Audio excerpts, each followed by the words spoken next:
Welcome to academic e-learning. Today we are going to see about selection statements. Okay, so in my previous video we had seen about sequence statements.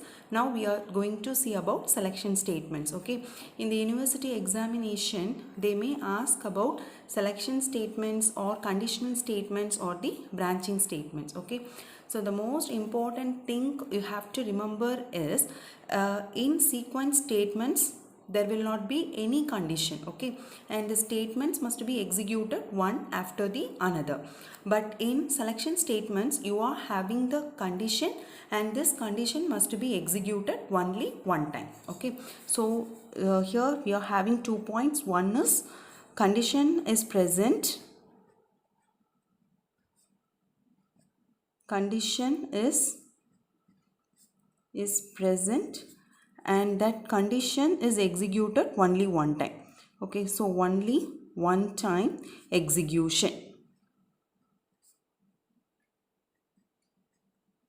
Only one time execution. Okay, so here you are having 4 different types of selection statements. One is if statement, and second one is if else, and third one is if else, and the fourth one is nested if else. Okay, now we are going to see all this thing in detail. So first one is if statement. Okay, so here always keep in mind if must be followed by a condition. Okay, if this condition is correct, then this statements will be executed. Okay, so here you can write one statement or you can write a set of statements. Okay, and the most important thing is the statements must be presented inside the block. Okay, inside the if block, and it must be it must have the indentation. Okay, yes, and the second one is if else. So here the syntax is if the condition, and if the condition is correct, if the condition is true means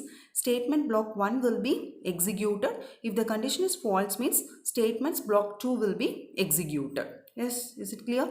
And the third one is if else. So here if when the statement block 1 will be executed, this will be executed only when the condition 1 is true. Okay, in case if this condition is false means it is going to check for the condition 2. If this condition is true, then the statements block 2 will be executed. Okay, in case this condition is also false means by default the statement that is present in the else block will be executed. Okay, and the fourth one is nested if else.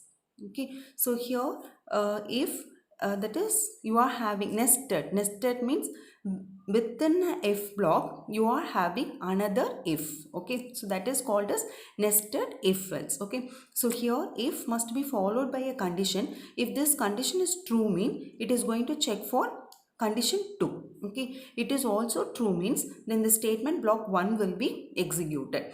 In case condition 1 is true but condition 2 is false means the statements block 2 will be executed.